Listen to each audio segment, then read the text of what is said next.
ইন্দোনেশিয়ার central Java অঞ্চলের একটি ছোট্ট গ্রাম যুগ্যাকার্তা, যেখানে প্রাচীন ঐতিহ্য এবং সংস্কৃতি এখনো চলমান।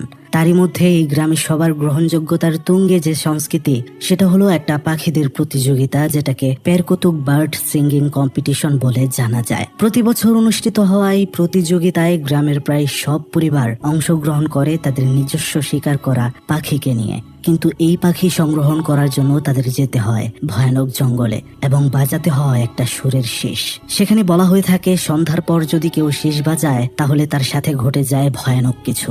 আর সেই সন্ধ্যাতেই সেই গ্রামের কেউ শীষ বাজানোর ফলে গ্রামে ঘটে গিয়েছিল ভয়ঙ্কর এক ঘটনা। সেই লোকটির নাম হচ্ছে পেতে। আমরা দেখতে পাচ্ছিলাম সে একটা জঙ্গলের ভেতরে এবং শীষ বাজিয়ে কিছু একটা খুঁজছিল। এক পর্যায়ে আমরা দেখতে পারি সে একটা সাদা পাখি ধরে ফেলে এবং সে খুবই খুশি। সে কল করে তার স্ত্রীর কাছে এবং বলে, অবশেষে আমি পাখিটিকে ধরতে পেরেছি, তুমি তাড়াতাড়ি করে খাঁচা রেডি করো। এটা বলে ফোন কাটতেই পেছন থেকে শীষ বাজানোর আওয়াজ। কিন্তু এটা কিভাবে সম্ভব?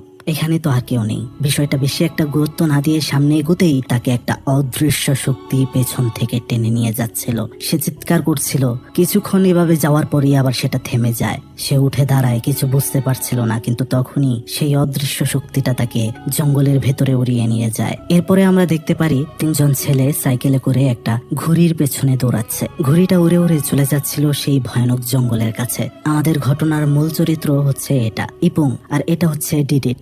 সেখানে তারা সেই জঙ্গলের ভেতরে ঢুকে ঘুড়ি আনতে যাচ্ছিল, কিন্তু তাদের আরেক বন্ধু সেখানে তাকে মানা করে এটা করতে। সে বলে, তুমি জানো না এটা ভুতুরে জঙ্গল? আমাদের দাদারা সবাই এখানে আসতে মানা করেছে। সন্ধ্যাও হয়ে এসেছে। সেদিনও এখানে একজন ভয়ানক কিছু দেখতে পেয়েছে। ভেতরে যাওয়াটা মোটেও ভালো হবে না। কিন্তু ইপুং কোনো কথা শুনছিল না। তার ঘুড়ি প্রয়োজন। কিন্তু আমরা দেখতে পাচ্ছিলাম এই ছেলেটা এতটাই এই জঙ্গলের প্রতি ভয় রেখেছে মনে যে সে তার নিজের ঘুড়িটা ইপুংকে দিয়ে দেয় আর বলে, তুমি আমারটা নিয়ে নাও, তাও এই জঙ্গলের ভেতরে প্রবেশ করো না। এরপর আমরা দেখতে পারি ইপুং সেখান থেকে ফিরে এসেছে। বাড়িতে যাওয়ার সময় তার একটা প্রতিবেশী দাদুকে আমরা দেখতে পাই, যার নাম ডার্মো, যে কিনা একটা পাখি হাতে নিয়ে বসেছিল।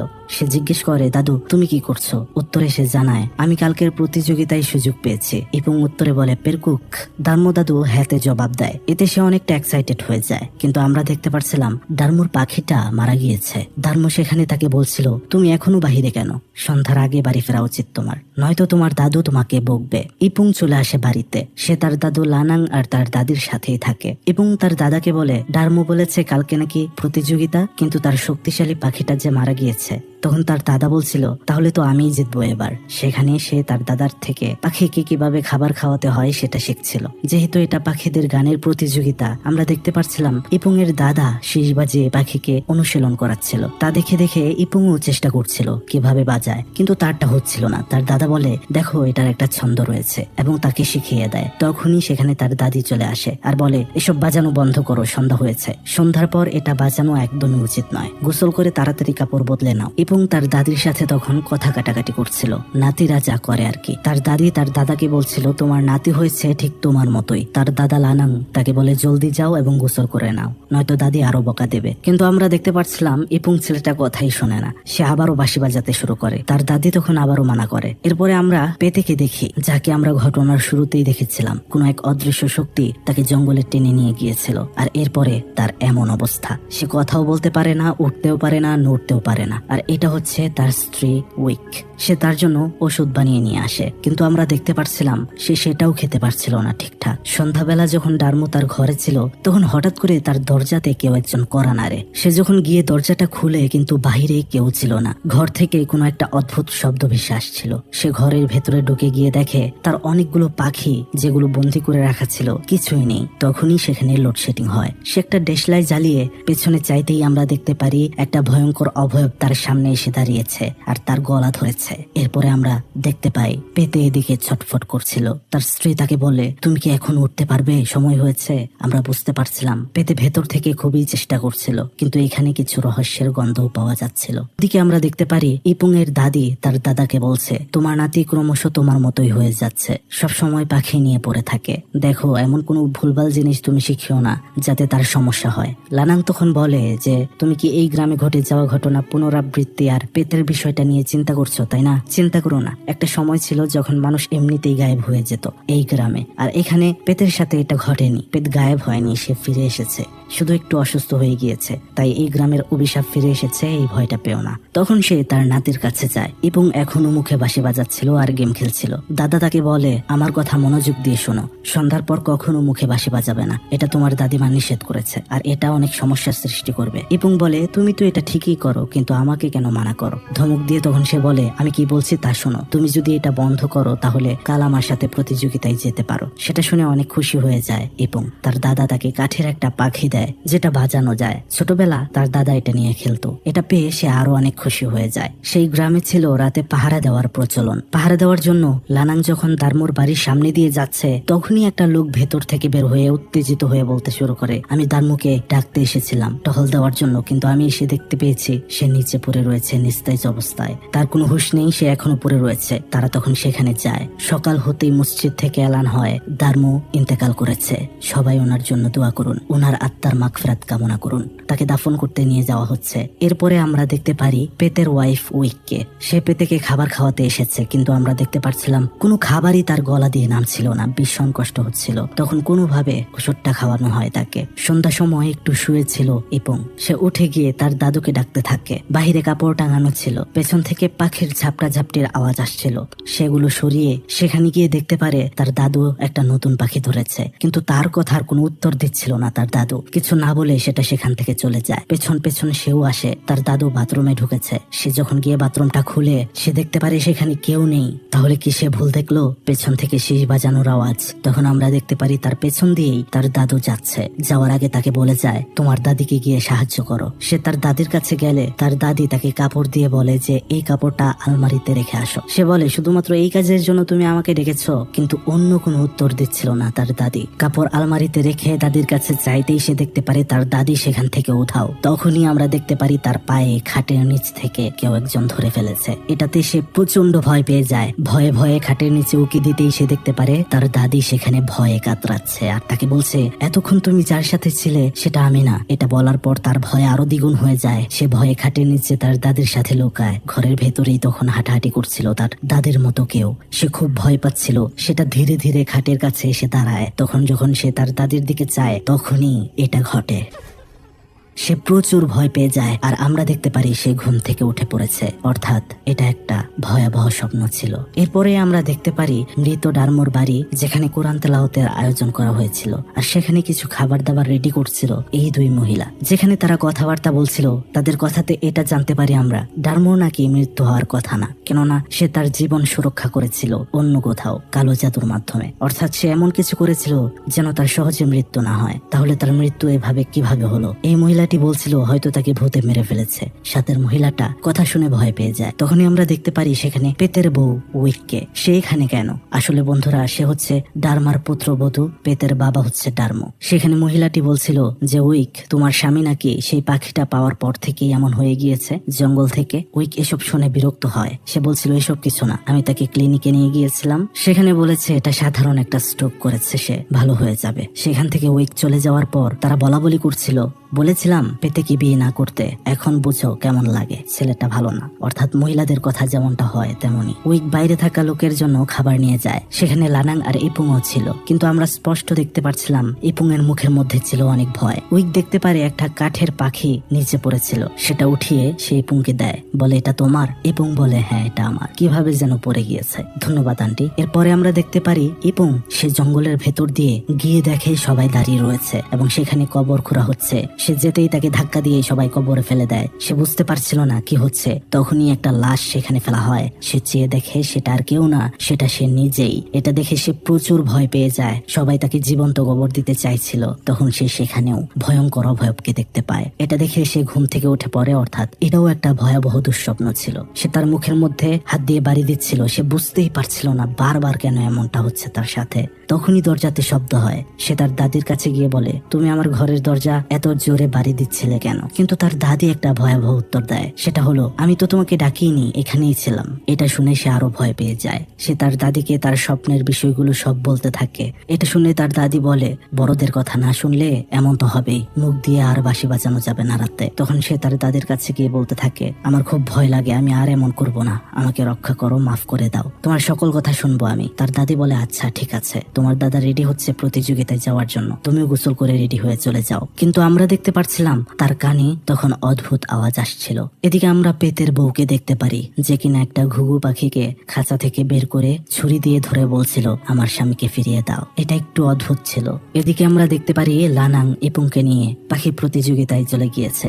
সবাই যার যার পাখির খাঁচাগুলো দড়িতে বেঁধে পুঁতে রাখা বাঁশের উপরে নিয়ে যাচ্ছিল। প্রতিযোগিতার নিয়ম হলো, এখানে যার পাখিটা সব থেকে বেশি সুন্দরভাবে গান করতে পারবে এবং শেষ পর্যন্ত থাকতে পারবে, সেইটাই হবে বিজয়ী, এবং যারা বিজয়ী হবে তারা মোটা অঙ্কের টাকা পাবে। লানাং ইপুংকে বলে, আমি কয় নাম্বারটাতে পাখির খাঁচা উঠাবো, এটার একটা সিরিয়াল নিয়ে আসো। সে চলে যায় কাউন্টারে। তার দাদা একটা লোকের সাথে কথা বলছিল যার নাম মান্ত। সে বলছিল ডার্মো মারা যাওয়া তার কাছে স্বাভাবিক নয়, এগুলো পেতের জন্য হচ্ছে, সেই অভিশাপ আবার হয়তো সে ফিরিয়ে এনেছে। লানাং বলছিল, যদি সেই পুরনো অভিশাপ ফিরে আসবে তাহলে পেতে কেন এখনো গায়েব হলো না? কেননা আমরা তো জানি সেই শক্তিটা আগে মানুষকে গায়েব করে নিয়ে যেত। তারা দুজনেই সেখানে কনফিউজড ছিল। এদিকে আমরা উইককে দেখতে পারি, যে কিনা একটা ঘুঘু পাখিকে মেরে আগুনে পুড়িয়ে দিচ্ছিল। অন্যদিকে আমরা দেখতে পারি ইপুং এর দাদি যখন রান্না করছিল তখন হঠাৎ করে সে কিছু আওয়াজ শুনতে পারে বাহির থেকে আসছিল, যেটা সে বের হয়ে ঘরের পেছনটাতে চলে আসে। সেখানে একটা কুয়ো ছিল। কুয়োর ভেতরে তাকাতে সে সেখানে বিশেষ কিছুই দেখতে পারে না, কিন্তু সে পেছনে ঘুরতেই আমরা দেখতে পারি ভয়ানক রূপে ইপুং, যে কিনা তার দাদির গলা চেপে ধরছিল। তখনই সেখানে লানাং চলে আসে আর তার স্ত্রীকে শান্ত করে। আসলে সেখানে কিছুই ছিল না, ইপুং তো মাত্র ফিরলো তার দাদার সাথে। আমরা দেখতে পাই এই বিষয়টা সমাধান করতে মার্তো আর লানাং যায় গ্রামের একটা লোকের বাড়িতে যার নাম তীর্থ। কিন্তু অনেক ডাকাডাকির পরেও তীর্থ দরজা খুলছিল না। তারা আসলে সেখানে গিয়েছিল এই বিষয়গুলো কেন ঘটছে এটা জানতে, কেননা ওই লোকটা এসব বিষয় একটু জানতো। এদিকে আমরা দেখতে পারি ইপুং এর দাদি আলমারি থেকে একটা ড্রয়ার খুলে বক্স বের করে, সেটা খোলার পর সেখানে একটা সোনালী রঙের ডিম ছিল। সেটা নিয়ে সে একটা খালের মধ্যে চলে যায় জঙ্গলে, আর ওটা খালের মধ্যেই ভাসিয়ে দেয়। সেখানেও খালের মধ্যে আমরা ভয়ঙ্কর কিছুকে দাঁড়িয়ে থাকতে দেখতে পাই। এই ডিমটি কিসের জানা যায় না, কিন্তু এর ভেতরে লুকিয়ে আছে যে কোনো অতীতের অভিশাপ, তা বুঝতে পারছিলাম ভালো করেই। হয়তো সেটার আজ পেয়েই দাদি এসব থেকে রক্ষা পেতে এটা ভাসিয়ে দিয়েছিল। এদিকে আমরা লানাং আর মান্তুকে দেখতে পাই। মান্তু এখানে পাখির খাঁচা ছুঁয়ে মন্ত্রের মাধ্যমে চলে যায় সেই জঙ্গলের ভেতরে, অর্থাৎ ভিন্ন ডাইমেনশনে, মানে একই জায়গা তবে আলাদা জগৎ, যে জগতে জিন ভূত প্রেতের আনাগোনা। সেখানে গিয়ে সে পেতকে খুঁজতে থাকে, কিন্তু তখনই আমরা দেখতে পারি সেটা ভয়ঙ্কর ভাবে সেখানে বসেছিল জঙ্গলের ভেতর, আর তখনই সেটা তার সামনে চলে আসে ভয়ানক চেহারা নিয়ে। সে সেই ডাইমেনশন থেকে তাড়াতাড়ি বের হয়ে আসে আর লানাংকে জানায়, আমরা ঠিক ধরেছি, পেতে সেই শয়তানের দুনিয়াতে ফেসে রয়েছে জঙ্গলের ভেতরে। তার মানে এখন পেতে সাধারণ মানুষকে হান্ট করার চেষ্টা করছে, এমনকি সে তার বাবাকেও মেরেছে। এখন বন্ধুরা আপনারা বলতেই পারেন, পেত শুয়ে রয়েছে বিছানায়, উঠতে পারছে না, তাহলে সে এগুলো কিভাবে করছে? আসলে ঘটনার শুরুতে সে যে পাখি ধরতে গিয়েছিল তখন সন্ধ্যা হয়ে গিয়েছিল আর সে শেষ বাজাচ্ছিল, যেটার কারণেই সেখানে তাকে হান্ট করেছিল শয়তান। আর এরপর থেকেই তার আত্মা সেই জঙ্গলের ভেতরেই বন্দী হয়ে রয়েছে। এখানে মান্ত বলছিল পেত সেখানে রয়েছে কতদিন জানি না, তবে তার কাছে সময় মাত্র 40 দিন। এর ভেতরে যদি সে বিকল্প অর্থাৎ তার জায়গাতে অন্য কাউকে নিতে পারে তাহলে সে সম্পূর্ণরূপে সুস্থ হয়ে যাবে, এই দুনিয়াতে ফিরে আসবে। আর যদি কাউকে তার জায়গায় নিতে না পারে তাহলে সে পুরোপুরি গায়েব হয়ে যাবে চিরদিনের জন্য। অর্থাৎ বন্ধুরা বুঝতেই পারছেন, পেতে যদি স্বাভাবিকভাবে এই দুনিয়াতে ফিরতে চায় তাহলে সেখানে কাউকে তাকে দিয়ে আসতে হবে তার বদলে, মানে রিপ্লেস করা হবে। এরপরে আমরা দেখতে পারি পেতের বউ উইককে, যে কিনা দেখা করতে এসেছে তীর্থ নামের লোকটির সাথে, আর যাকে লানাং আর মান্ত খুঁজে চলেছিল। আমরা দেখতে পারছিলাম এখানে এসে উইককে এসে বলছিল পেতে এমন হয়েছে 36 দিন হলো, কিন্তু সে এখনো কাউকে রিপ্লেস করতে পারেনি, অর্থাৎ পাল্টাতে পারেনি তার জায়গাতে। তার বাবাকে সে নিয়ে যেতে চেষ্টা করছিল, কিন্তু তার বাবা অর্থাৎ ডার্মো সেখানে যাওয়ার আগেই মারা গিয়েছে। সে আরো বলছিল তার মনে হচ্ছে না যে পেতে পারবে তার জায়গায় কাউকে রিপ্লেস করতে, কেননা সময় কম। সে উইককে বলছিল এখানে তোমার ঝুঁকি নিতে হবে, তুমি যদি চাও তাহলে তাকে রিপ্লেস করতে পারো অন্য কারো সাথে, সময় মাত্র 4 দিন। এর মধ্যেই তোমাকে পেতের শরীরে রক্ত দিয়ে বানানো একটা তরল খাওয়াতে হবে যার দ্বারা তাকে রিপ্লেস করবে তাকে। কিন্তু মনে রেখো, এটা যদি তুমি সফলভাবে করতে না পারো, অসফল হও, তাহলে তোমার ক্ষতি হবে, এমনকি প্রাণও যেতে পারে। অন্যদিকে আমরা ইপুং এর স্কুল দেখতে পারি যেখানে পিটি করানো হচ্ছিল। পেছন থেকে তার বন্ধু বলে তোমার কাছে নাকি নাকি তোমার দাদার দেওয়া একটা কাঠের পাখি রয়েছে, সেটা নাকি অনেক সুন্দর শব্দ করে। ওটা নিয়ে বিবিত সেখানে একটু চাপা মারছিল, মানে সে একটু চাপাবাজ। সে বলে তার কাছেও এমন একটা রয়েছে। সে পাখিটা তারা দেখছিল। পেছন থেকে তার আরেক বন্ধু তাকে বলে, এবং তোমার মুখে কি হয়েছে? আমরা দেখতে পাচ্ছিলাম তার ঠোঁট দিয়ে অনবরত রক্ত বের হচ্ছিল। সে যখন উঠে তার টিচারের দিকে তাকায়, আমরা দেখতে পারি তার টিচারের মাথা 360 ডিগ্রি ঘুরে গিয়েছিল। এটা দেখে সে পালিয়ে দৌড়ে চলে যায় বাথরুমে। কিন্তু আজব বিষয় হচ্ছে সে দেখতে পারে সে চলে গিয়েছে পেতের ঘরে। এটা কিভাবে সম্ভব? সে তো স্কুলের বাথরুমে ঢুকেছে। তখনই দরজাটা বন্ধ হয়ে যায়। পেছনে চেয়ে সে দেখতে পারে সেখানে পেতে তার কাছে এসে তার গলায় ধরছে। তখনই আবার তার ঘুম ভেঙে যায়। সে তখন ক্লাসরুমেই ছিল, খুব ভয় পেয়ে যায়। সেখান থেকে বের হয়ে সে চলে যায় আবারও বাথরুমে। ঠিক তখনই সেখানে বাথরুমের দরজাটা লেগে যায়। সে ভয় পেয়ে যায়। সে গিয়ে দরজা খুলতেই পেছন থেকে বিবিতে সে তাকে ভয় পাইয়ে দেয়। এমনিতেই ছেলেটি ভয় রয়েছে, আর ওই ছেলেটি করলো এমন দুষ্টামি। খুব বিরক্ত হচ্ছিল ইপুং। বিবিতের কাছেই ছিল তার দাদার দেওয়া পাখিটা, সেটা সে ইপুংকে দেয়। তখন ইপুং বিবিতের পেছনে দেখতে পারে পেতকে। এটা দেখে সে ভয়ে সেখান থেকে চলে আসে। এদিকে আমরা দেখতে পারি তার দাদা দাদিকে। তার দাদি অসুস্থ হয়ে শুয়ে রয়েছে। লানাং যখন আলমারি খুলে বাক্সটা খুলে দেখে সেখানে সোনালী রঙের ডিমটা নেই, তখন সে তার ওয়াইফকে বলে, তুমি কি করেছো সেটা? তার ওয়াইফ বলে, ভাসিয়ে দিয়েছে। উত্তর পেয়ে জিজ্ঞেস করে, তুমি এটা কেন আমাকে না বলে সরিয়েছ? তুমি বুঝতে পারোনি বিষয়টা, এই কারণেই হয়তো তুমি আরো বেশি অসুস্থ হচ্ছ। সে বলছিল আমাকেই ঠিক করতে হবে, এটা বলে বের হয়ে যায়। এদিকে আমরা দেখতে পারি ইপুং যখন স্কুল থেকে বাড়িতে ফিরছিল, তখন একটা গাড়ি এসে তাকে লানাং অর্থাৎ তার দাদার বাড়ি কোথায় এটা জিজ্ঞেস করে। সে তখন বলে, আমি তো তার নাতি। তখন লোকগুলো তাকে বলে, তাহলে চলো, আমরা তো সেখানেই যাচ্ছি, গাড়িতে ওঠো। সে যখন গাড়িতে ওঠে, কিছুক্ষণ যাওয়ার পরেই সে দেখতে পারে তার আশেপাশে সব কোনো মানুষই না, সব ভয়ানক ভয়ানক শয়তান।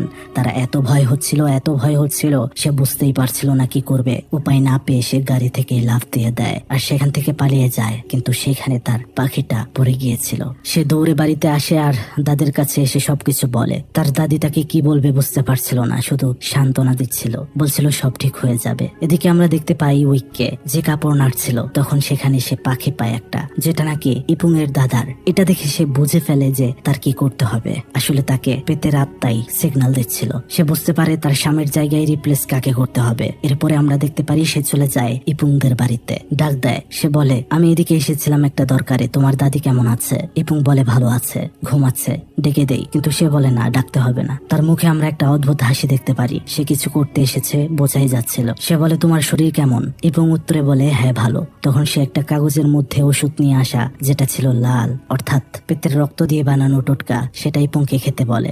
এটা যদি তুমি পান করো তাহলে তোমার শরীরটা আরো ভালো হয়ে যাবে, তোমার সাথে অদ্ভুত ঘটনাগুলো আর ঘটবে না। আমরা দেখতে পাচ্ছিলাম ইপুংও বিশ্বাস করে এটা খেয়ে নেয়। এরপর থেকেই তার মাথা চক্কর দেওয়া শুরু করে। আন্টিকে বিদায় দিয়ে সে ঘরে আসতেই দেখতে পারে এটা তার ঘর নয়, এটা তো পেতের ঘর। সাথে সাথে দরজাটা বন্ধ হয়ে যায়। সে বাহিরে যাওয়ার চেষ্টা করছিল কিন্তু দরজা আর খোলে না। অন্যদিকে আমরা দেখতে পারি তার দাদা চলে গিয়েছে তীর্থর সাথে দেখা করতে। সেখানে গিয়ে সে বলছিল, কি করেছিস তুই আমার পরিবারের সাথে? তুই পেতের বউকে কি বুদ্ধি দিয়েছিস যে আমার পরিবারের সমস্যা হচ্ছে? তারা ভয়ানক ভয়ানক জিনিস দেখছে। সে তখন একটা অট্ট হাসি দেয় আর বলে, আরে আমি কি করেছি? আমি তো শুধু হারানো আত্মাদেরকে সাহায্য করি, যারা ফিরে আসতে চায় তাদেরকে সাহায্য করি। তারপর আমরা দেখতে পারি সে চলে যায় পেতের বাড়িতে। সেখানে গিয়ে পড়ে থাকা পেতের দেহকে ধরে বলতে থাকে, তুই কি করেছিস আমার পরিবারের সাথে বল, তোকে ছাড়বো না। তখন তার স্ত্রী সেখানে আসে আর বলে, আপনি কি করছেন দাদা? লানাং বলতে থাকে, তুমি কি করেছো আমার পরিবারের সাথে, আমার স্ত্রী আর নাতির সাথে কি করেছো? সে বলে, আমরা কিছুই করিনি। কিন্তু লানাং তো বুঝে গিয়েছে পেতেকে সেই দুনিয়া থেকে ফেরাতেই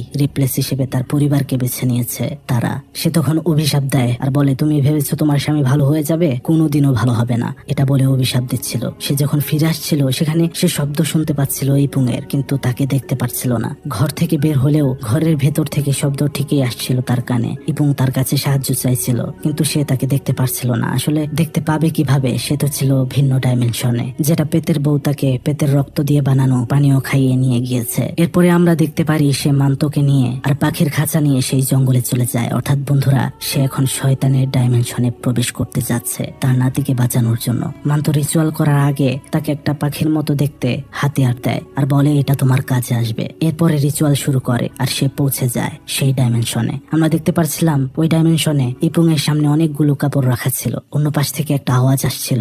সে পর্দাগুলো উঠিয়ে যেতে শুরু করে সেখানে, কিন্তু গিয়ে দেখতে পারে তার দাদা রয়েছে সেখানে আর অন্য ঘরের দিকে যাচ্ছে। যাওয়ার সময় তাকে পেছনে ডাকছে। সে যখনই যেতে শুরু করবে তখনই পেছন থেকে তার দাদা এসে তাকে ধরে ফেলে আর বলে, ওটা আমি না, আমার আমার সাথে এসো। অর্থাৎ বন্ধুরা, তার দাদা ওই ডাইমেনশনে তাকে খুঁজে পেয়েছে। তারা দুজন সেখান থেকে পালাতে শুরু করে, কিন্তু আমরা দেখতে পাই সামনেই পেতের শয়তান চলে আসে, যা দেখতে খুবই ভয়ানক লাগছিল। সেটা একদমই ধীরে ধীরে তাদের সামনে চলে আসে, আর হঠাৎ করে তারা নিজেদেরকে আবিষ্কার করে জঙ্গলের ভেতরে। দাদা নাতি দুজনেই আলাদা হয়ে গিয়েছে। দুজন দুজনকে ডাকতে থাকে, খুঁজতে থাকে। সেখানে ইপুং আরো অনেক অনেক শয়তানকে দেখতে পারে। সেখানে পেতের শয়তানও ছিল। দৌড়াতে দৌড়াতে একটা খোলা জায়গায় এসে পৌঁছায় ইপুং। সে তখন দেখতে পারে তার পাশে রয়েছে অনেক অনেক শয়তান আর তাকে ঘিরে ধরছে। আর তখনই তার সামনে এসে পেতের শয়তান তাকে ধরে ফেলে আর রিপ্লেস করতে শুরু করে তার সাথে। তখনই তার দাদা পেছন থেকে এসে মারতর দেওয়া অস্ত্রটাকে দিয়ে পেতকে আক্রমণ করে, কিন্তু সেটা ছিল প্রচুর শক্তিশালী। সেটা লানাংকে আক্রমণ করে দেয়। সে ছুটতে পারছিল না সেখান থেকে। এটা দেখে ইপুং বেচারা দৌড়াতে শুরু করে। এদিকে স্বাভাবিক ডাইমেনশনে মারতো দেখতে পারে লানাং এর পাখির খাঁচাটা নড়ছে। সে বুঝে যায় লানাং এর বিপদ হয়েছে। এদিকে আমরা দেখতে পারি সেখানে এখনো দৌড়ে যাচ্ছে ইপুং, আর তখনই তাকে অনেক অনেক শয়তান এসে ঘিরে ধরে। আর তখনই সেখানে অনেক অনেক ঘুঘু পাখি নিয়ে হাজির হয় মারতো, আর ইপুংকে নিয়ে চলে যাচ্ছিল। ইপুং বলছিল আমার দাদা সেখানে রয়েছে, আমি কিভাবে একলা যাব, কিন্তু কিছুই করার উপায় ছিল না। তারা লানাংকে রেখেই সেই ডাইমেনশন থেকে বের হতে বাধ্য হয়। এরপরের দিন সকাল আমরা দেখতে পারি পেতের বাড়িতে পেতে একদমই ঠিক হয়ে গিয়েছে। সে একদম স্বাভাবিক। সে কিভাবে স্বাভাবিক হলো? আসলে বন্ধুরা, সে তো তার রিপ্লেস খুঁজে পেয়েছে। অর্থাৎ কালকে সেখান থেকে ইপুং বের হতে পারলেও রয়ে গিয়েছিল লানাং, যার সাথে রিপ্লেস হয়েছে পেতে। পেতে আর তার স্ত্রী খুবই খুশি ছিল। অন্যদিকে আমরা ইপুংকে আর তার দাদিকে দেখতে পাই, যেখানে তার দাদি খুবই হতাশ ছিল তার স্বামীকে হারিয়ে। খুবই কান্না করছিল। ইপুং সেখানে কিছুই করতে পারছিল না। এরপরে আমরা দেখতে পাই পেতের বউ উইককে, যে কাজ করার সময় হঠাৎ কিছু শব্দ শুনতে পায়, যেটা আসছিল সামনের জঙ্গল থেকে। ঘরের ভেতরে যখন পেতে পাখির খাঁচায় পাখি রাখছিল, সে উপর থেকে একটা নতুন খাঁচা নামায়, আর তখনই সে দেখতে পারে খাঁচার ভেতরে তার বউ উইকের কাটা মাথা। এটা দেখে সে প্রচুর ভয় পেয়ে যায় আর ভয়ে বাহিরে গিয়ে দৌড়াতে শুরু করে। আমরা দেখতে পারছিলাম এটা পর্যবেক্ষণ করছিল, খেয়াল করছিল মারতো, কিন্তু এটা কেন ঘটলো? ঘটনা শেষে আমরা একটা টুইস্ট দেখতে পাই, যেখানে বাড়িতে ফিরে এসেছে লানাং। কিভাবে সেখান থেকে সে ফিরে এসেছে এটা আমরা জানতে পারি না, কিন্তু উইক কেন মারা গিয়েছে তা বুঝতে পারি, কারণ তার কাজ অসফল হয়েছিল। তীর্থ তাকে আগেই বলেছিল, তুমি যদি তোমার স্বামীর জায়গায় অন্য কাউকে পরিবর্তন করতে ব্যর্থ হও, তাহলে তোমার সাথে খারাপ কিছু ঘটতে পারে, জানও যেতে পারে। আর ঠিক সেটাই হলো তার সাথে। কিন্তু এখানে ক্লিয়ার হয় না যে কোন শক্তিতে লানাং ফিরে আসলো। হয়তোবা তার কাছে একটা অস্ত্র ছিল পবিত্র পাখির, এমনটা হতে পারে। ব্যাস, এখানেই এই অসাধারণ ভয়ানক মুভিটির সমাপ্তি ঘটে। হতে পারে মুভিটির পার্ট 2 আসবে, কেননা এখানে অনেক কিছু ক্লিয়ার করা হয়নি, যেমন গ্রামে কি কারণে এই ভয়ানক প্রভাবটা ছিল, আগে কি কি ঘটেছে, এবং লানাং কিভাবে ফিরে এলো। যদি পার্ট 2 আসে তাহলে অবশ্যই সবার আগে পেয়ে যাবেন আমাদের প্রেতালাপ চ্যানেলটিতে। আশা করছি বন্ধুরা ঘটনাটি আপনারা বুঝতে পেরেছেন। যদিও মুভিতে ঘটনাটা দেখে বোঝাটা খুবই কঠিন, আমি চেষ্টা করেছি ভালো করে বুঝিয়ে এক্সপ্লেইন করার জন্য। যাই হোক বন্ধুরা, ভিডিওটি ভালো লাগলে কিন্তু অবশ্যই চ্যানেলটি সাবস্ক্রাইব করে বেল আইকনটি অল করে দিতে একদমই ভুলবেন না। একটি লাইক করে দেবেন, ভালোবাসে একটা কমেন্ট করে দিবেন সাথে, কেননা আপনার একটা লাইক, একটা কমেন্ট আমাকে অনেক অনেক আগ্রহ যোগায় পরবর্তী ভিডিও বানানোর জন্য। তো আজকের মতো বিদায় নিচ্ছে এখানেই। দেখা হচ্ছে নেক্সট ভিডিওতে। ভালো থাকবেন সবাই, ভালো রাখবেন সবাইকে। আল্লাহ হাফেজ, আসসালামু আলাইকুম।